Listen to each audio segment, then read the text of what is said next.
Hi guys, welcome to our YouTube channel. ഞാനിപ്പോൾ ഇന്ന് ഇവിടെ പറയാൻ വന്നതെന്ന് വെച്ച് കഴിഞ്ഞാൽ കുറേ നമ്മുടെ ഒരുപാട് ടീംസ് തന്നെ ഡയറക്റ്റും ഫേസ് ടു ഫേസും ഒക്കെ വന്നിട്ട് ഇങ്ങനെ ചോദിച്ചുകൊണ്ടിരിക്കുന്ന ഒരു കാര്യമാണ് SIP എന്താണ്, മ്യൂച്വൽ ഫണ്ട് എന്താണ്, ഷെയർ മാർക്കറ്റ് എന്താണ്. ഇതിനെക്കുറിച്ചിട്ട് ഒരുപാട് വീഡിയോസ് ഉണ്ട് യൂട്യൂബിൽ.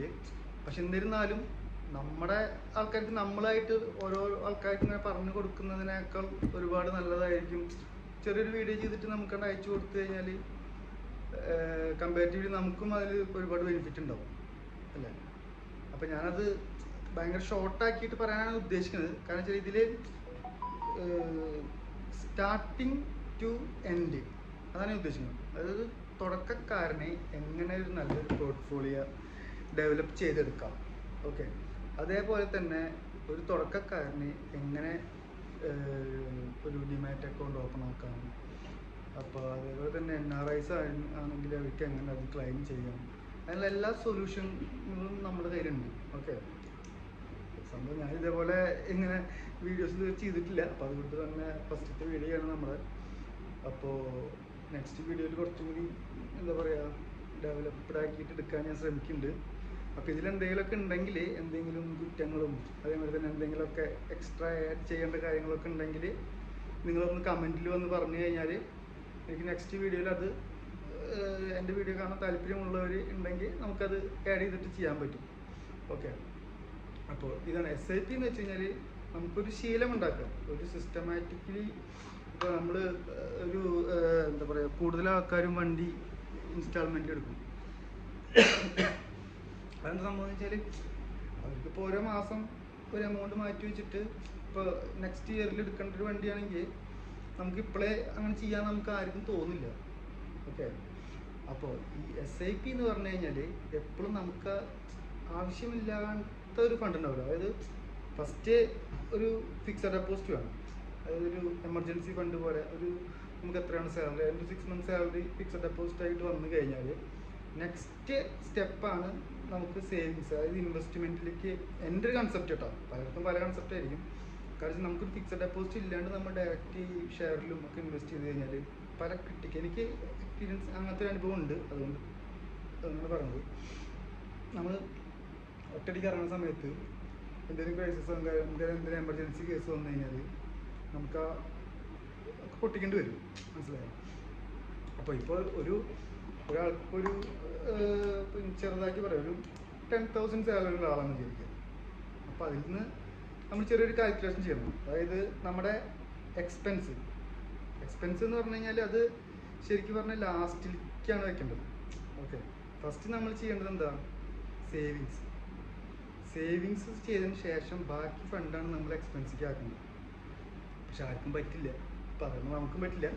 പക്ഷെ അത് നമ്മൾ പ്രാബല്യത്തിൽ കൊണ്ടുവരുമ്പോഴാണ് നമുക്ക് ശരിക്കുള്ളൊരു ഫിനാൻഷ്യൽ ഫ്രീഡം നമുക്ക് കിട്ടും. ഓക്കെ, ഈ ഫിനാൻഷ്യൽ ഫ്രീഡം കയ്യിൽ വന്നു കഴിഞ്ഞാൽ പിന്നെ നമുക്ക് ഓക്കെയാണ്. അതായത് ഫിനാൻഷ്യൽ ഫ്രീഡം എന്ന് വെച്ചാൽ എന്താണെന്നറിയാലോ. ഇത് ഇപ്പോൾ നമ്മളിപ്പോൾ ടൈം കൊടുത്ത് ജോലി ചെയ്തിട്ടാണ് നമുക്ക് ഇൻകം കിട്ടുന്നത്. ഓക്കെ, നമ്മൾ ടൈമൊന്നും കൊടുക്കാതെ പണിയൊന്നും ചെയ്യാതെ വീട്ടിലിരുന്നിട്ട് ഇൻകം കിട്ടുകയാണെങ്കിൽ അതാണ് ഫിനാൻഷ്യൽ ഫ്രീഡം. ഓക്കെ, അപ്പോൾ ഫിനാൻഷ്യൽ ഫ്രീഡം നമുക്ക് ഉണ്ടാക്കിയെടുത്ത് കഴിഞ്ഞാൽ പിന്നെ നമുക്ക് എങ്ങനെ വേണേലും എന്ത് കളി വേണമെങ്കിലും കളിക്കാം. ഓക്കെ, അപ്പോൾ അത് ഫസ്റ്റ് ഉണ്ടാക്കണം. അപ്പോൾ അതിനെ കുറിച്ചിട്ടുള്ള ഡീറ്റെയിൽ ആയിട്ടുള്ള വീഡിയോ നിങ്ങൾക്ക് അറിയണമെങ്കിൽ ഒരുപാട് വീഡിയോസ് ഉണ്ട് യൂട്യൂബിൽ. ഇനിയിപ്പോൾ ഞാൻ പറഞ്ഞ് തന്നെ അറിയണം എന്നായിരിക്കും ആഗ്രഹം ഉണ്ടെങ്കിൽ ജസ്റ്റ് കമൻറ്റ് ഇട്ട് കഴിഞ്ഞാൽ പൊങ്കാലിടല്ല കേട്ടോ, കമൻറ്റ് മാത്രം ഇട്ടാൽ മതി. അങ്ങനെയൊക്കെ പറയുമ്പോൾ ആൾക്കാർ ഫുള്ള് ഈ ആരടാ അതൊക്കെ വെച്ചിട്ടായിരിക്കും പിന്നെ ഫുള്ള് ഇത് വരിക. കുഴപ്പമില്ല, എന്തായാലും കുഴപ്പമില്ല, എന്തെങ്കിലുമൊക്കെ കമൻറ്റ് ഇട്. എങ്ങനെയായാലും നമ്മളൊന്ന് തുടക്കക്കാരനെന്ന നിലയ്ക്ക് നിങ്ങളെല്ലാവരുടെയും പൂർവ്വ സപ്പോർട്ട്, അത് പല ടൈപ്പിലായിരിക്കും സപ്പോർട്ട്. അതായത് ചിലർക്ക് എന്ന് വെച്ച് കഴിഞ്ഞാൽ ദേഷ്യമായിരിക്കും, ചിലർ പച്ചത്തെറിയായിരിക്കും.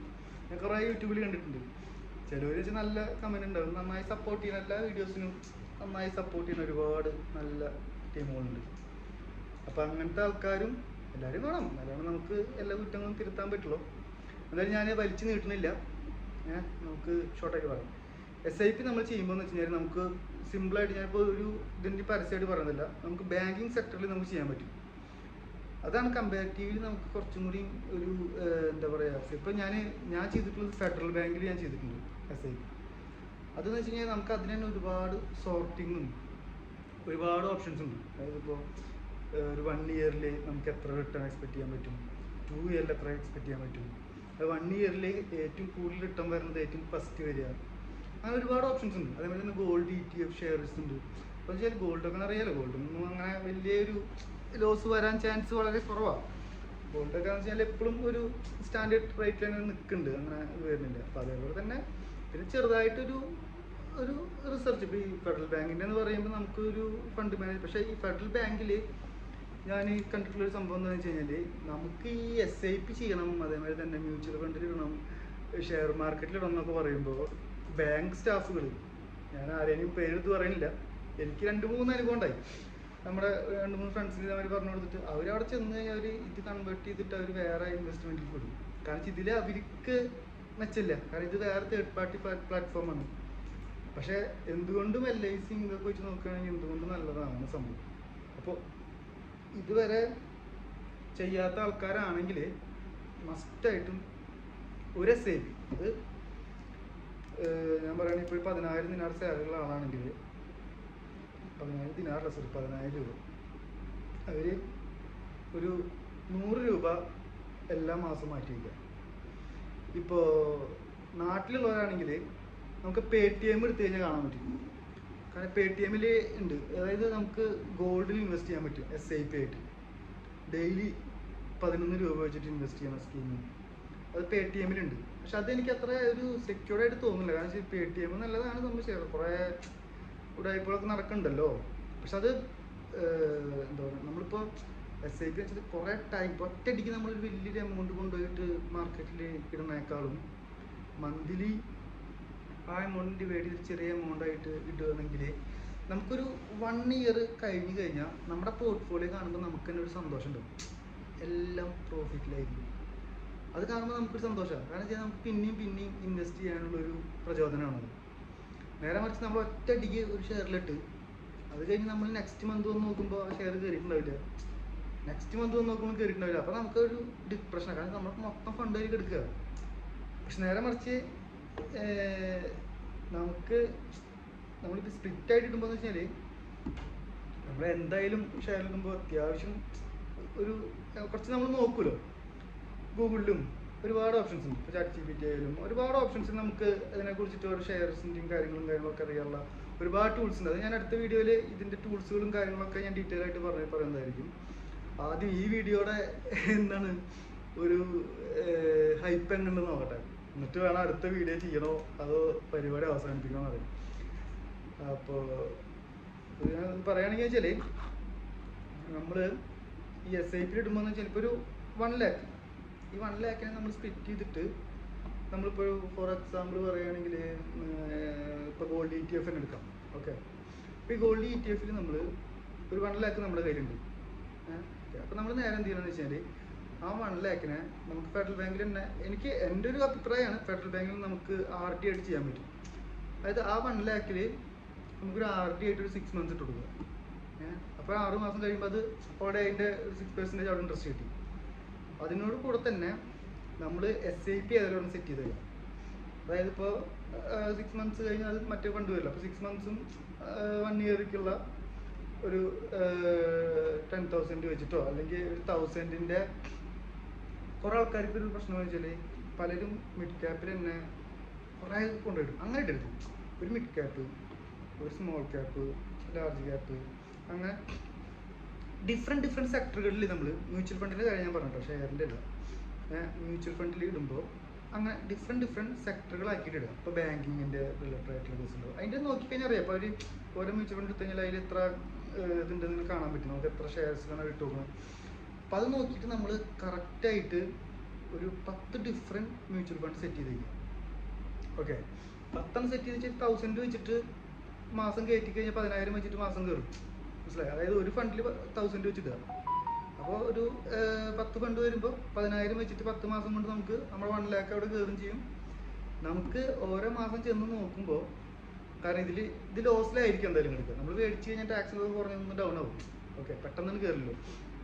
അപ്പോൾ നമുക്ക് ആ മേടിച്ചുകൊണ്ടിരിക്കുമ്പോൾ ഒരു ആവറേജ് ഹൈപ്പ് ഇങ്ങനെ നമുക്ക് കാണാൻ പറ്റും. അപ്പോൾ നമുക്ക് പെട്ടെന്ന് ഹൈപ്പ് വരുന്നില്ല, എന്നാലും പെട്ടെന്ന് ഡൗണും വരുന്നില്ല. അപ്പോൾ ഒരു ആവറേജിൽ നമുക്ക് എങ്ങനെ നോക്കിയാലും, ഞാൻ നോക്കി നോക്കിയപ്പോൾ അവർ ഫെഡറൽ ബാങ്കിൽ 42%, 50% ഒക്കെ, ചില 72% ഇയറിൽ റിട്ടേൺ വരുന്ന സാധനങ്ങളുണ്ട്. പക്ഷെ നമ്മളതൊരു ഞാൻ അത്ര എക്സ്പെക്ട് ചെയ്തിട്ടില്ല. ഞാൻ ഒരു 50 to 20%, 20-25% എക്സ്പെക്ട് ചെയ്തിട്ടാണ് ഞാൻ ഇട്ടിട്ടുള്ളത്. ഓക്കെ, ഒരു അർജൻറ്റ് കോൾ ഒരു മിനിറ്റ്.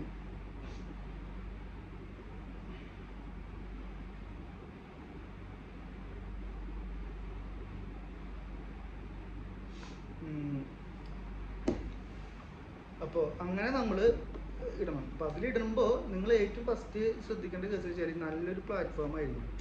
ഇപ്പോൾ ബിറ്റ് കോയിൻ ആയാലും അങ്ങനത്തെ കുറേ ഇതുണ്ട്. അപ്പോൾ എനിക്കറിയില്ല, ബിറ്റ് കോയിൻ ഞാൻ അങ്ങനെ ട്രേഡിങ് ചെയ്തിട്ടില്ല.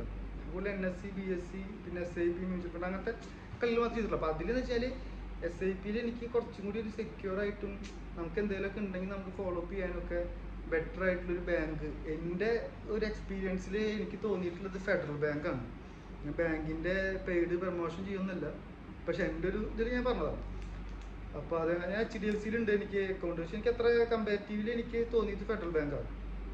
ഈ ഫെഡറൽ ബാങ്കിൻ്റെ ഷെയറിനൊക്കെ ഭയങ്കര കുറവാട്ടോ, 100-16 ഒക്കെ റേഞ്ചൊക്കെ ഉണ്ടായിരുന്നു. വിറ്റ് കുറച്ചായിട്ട് നോക്കിയിട്ടില്ല, ഫെഡറൽ ബാങ്കിൽ വിറ്റുകളുണ്ടായിരുന്നു.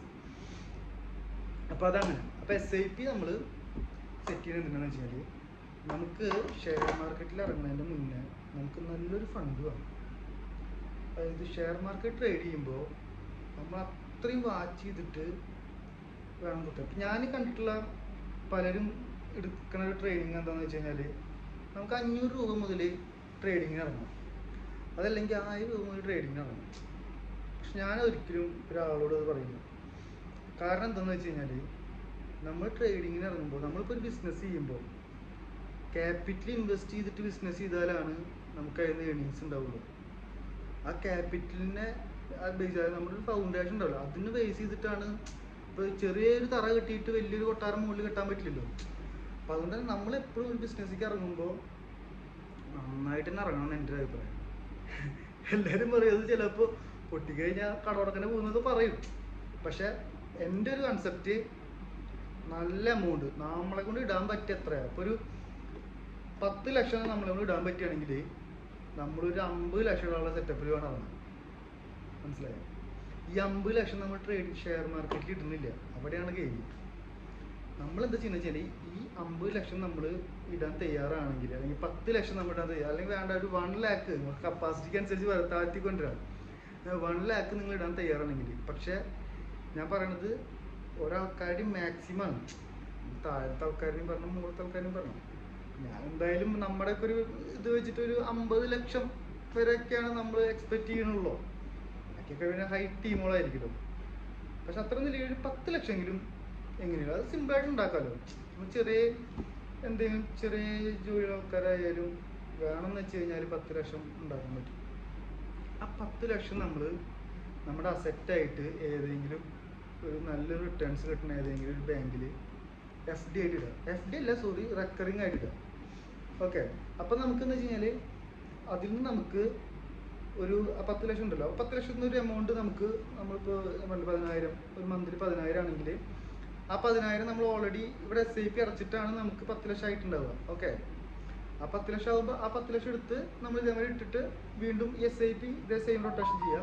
അപ്പോൾ നമ്മൾ ഈ ഫണ്ട് എടുത്തിട്ട് വേണം നമ്മൾ ട്രേഡിങ്ങിലേക്ക് ഇറങ്ങാം. കാരണം നമ്മളിപ്പോൾ ഒരു ഷെയറിന് നമ്മൾ മാർക്ക് ചെയ്ത്, ഇപ്പം ഞാൻ കൂടുതലും ട്രേഡ് ചെയ്യുന്നത് HDFC ബാങ്ക്, നല്ലൊരു ഷെയറാണ്. കാരണം ചിലപ്പോൾ ഞാൻ ഇൻട്രാഡൊന്നും അങ്ങനെ ചെയ്യാറില്ല. കാരണം വെച്ചാൽ ഞാൻ NRI സ്റ്റാറ്റസിലാണുള്ളത്. അപ്പോൾ എനിക്ക് ഇൻട്രാഡ് അധികം കിട്ടും. പക്ഷെ എനിക്ക് വേറെ ഇൻട്രാഡ് വേണമെങ്കിൽ ചെയ്യാനൊക്കെ ഓപ്ഷൻസ് ഉണ്ട്. പക്ഷെ ഞാനതിൽ ഇൻട്രാഡ് തീരെ ചെയ്യാറില്ല. ഞാൻ ചെയ്യാതെ വെച്ച് കഴിഞ്ഞാൽ കൂടുതലും long time trading, swing trading എന്നൊക്കെ പറയുന്നു. അങ്ങനെ കറക്റ്റ് അതാണ് സംഭവം. അപ്പോൾ അതിലെന്ന് വെച്ചാൽ ഞാൻ ചെയ്യുന്നതെന്ന് വെച്ചാൽ, ഇപ്പോൾ ഒരു ഞാൻ കൂടുതൽ HDFC, ACC അങ്ങനെ സിമ്പിളായിട്ടുള്ള വലിയൊരു ഹൈ സാധനങ്ങളൊന്നും പോകില്ല. MRF പോലത്തെ 72-50 ലക്ഷങ്ങൾക്കൊന്നും പോകില്ല. ജസ്റ്റ് ഒരു ബിലോ 5,000 ഉള്ളിൽ വരുന്ന നല്ല ഷെയറുകൾ നോക്കും. എന്നിട്ട് ഞാൻ കുറച്ചൊന്ന് അതിനെ വാച്ച് ചെയ്യും. അതായത് ഇന്ന് ആ ഷെയറിൻ്റെ റേറ്റ് എത്രയായിരുന്നു, നാളെ എത്രയായിരുന്നു, മറ്റൊന്ന് എത്രയായിരുന്നു. അതായത് ഗ്രാഫൊന്നും നോക്കില്ല, ജസ്റ്റ് രാവിലെ ഞാൻ എണീറ്റ് ഒന്ന് ജസ്റ്റ് നോക്കും, കഴിഞ്ഞു നോട്ട് ചെയ്ത് വയ്ക്കും. നെക്സ്റ്റ് ഡേ സെയിം നോക്കും, നോട്ട് ചെയ്ത് വയ്ക്കും. ലാസ്റ്റ് അതായത് ഒരു 2 to 3 വീക്സ് നമ്മൾ നോക്കിക്കഴിഞ്ഞാൽ ഒരു ഏകദേശം ഒരു ഐഡിയ കിട്ടും. ഇത് വലിയൊരു ഇതൊന്നല്ല, എന്താ പറയുക, വലിയൊരു സംഭവം എന്നല്ല, അനാലിസിസ് ചെയ്തിട്ട് പറയണമെന്നല്ല, എൻ്റെ ഒരു കാഴ്ചപ്പാടിൽ പറയണത്. അതിലിപ്പോൾ നിങ്ങൾക്ക് കമൻറ്റുകൾ ഉണ്ടാവാം, അക്സെപ്റ്റ് ചെയ്യാൻ ചെയ്ത് നോക്കുന്നവർക്ക് നോക്കാം, അല്ല സ്കിപ്പ് ചെയ്ത് പോണവർക്ക് പോവാം.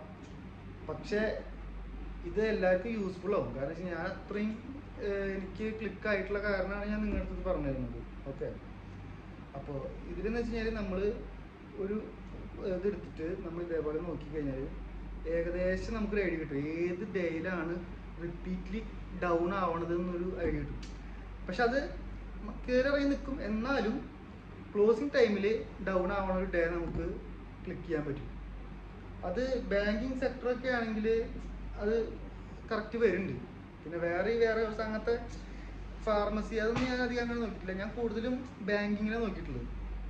അപ്പോൾ അത് ഏത് ഡേ എന്ന് ഞാൻ നെക്സ്റ്റ് വീഡിയോ ഡീറ്റെയിൽ ആയിട്ട് അതിൻ്റെ ഒരു കുറച്ചും കൂടി ഒന്ന് എഡിറ്റിംഗ് ഒക്കെ ചെയ്യണം. അതായത് നമുക്ക് ഇങ്ങനെ മുകളിലൊക്കെ വരയ്ക്കുമ്പോഴൊക്കെ അങ്ങനെയൊക്കെ ആക്കിയിട്ട് ഞാൻ കുറച്ചും കൂടി ഡീപ്പായിട്ട് ഞാൻ പറഞ്ഞു തരുന്നുണ്ട്.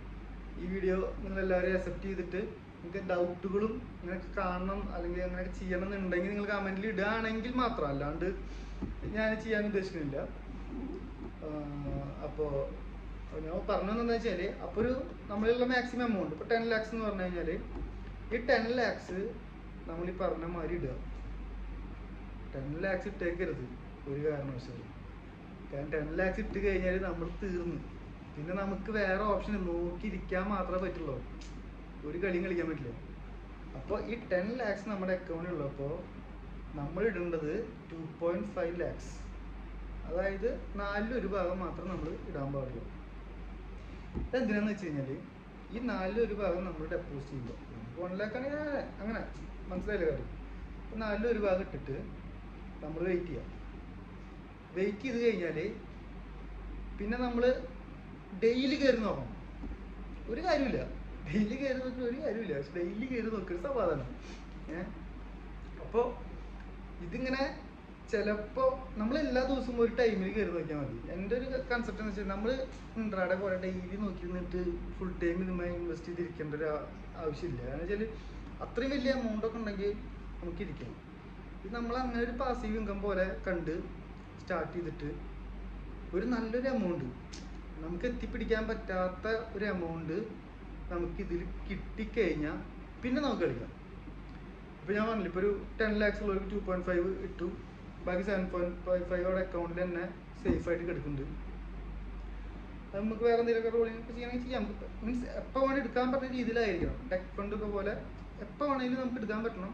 എന്നാലോ അങ്ങനെ എന്നിട്ട് നമ്മളിത് നോക്കിയിരുന്ന് ചിലപ്പോൾ ഒരു 1 month ആവും, ചിലപ്പോൾ 1 week ആവും, ചിലപ്പോൾ 2 weeks ആയിരിക്കും. എപ്പോൾ ഒരു 6% മുകളിലേക്ക് കയറുന്നു അപ്പം അത് ട്രേഡ് ചെയ്യാം, സെല് ചെയ്യാം. അതല്ലെങ്കിൽ നമുക്കൊരു ഓപ്ഷൻ വെച്ചാൽ ഡെയിലി നമ്മൾ മാർക്കറ്റ് ഓപ്പൺ ആകുമ്പോൾ ഞാൻ ചെയ്യുന്ന കാര്യമാണ്. വേറെ കുറേ ടൂൾസ് ഉണ്ട്, അതൊക്കെ അറിയാവുന്നവരുണ്ടെങ്കിൽ കമൻറ്റിൽ ഒന്ന് പറയാം. ഓക്കെ, ഞാൻ ചെയ്യുന്ന ടൂൾ എന്താണെന്ന് വെച്ചാൽ നമ്മൾ ഇതുണ്ടല്ലോ, ജസ്റ്റ് മിനിറ്റ്,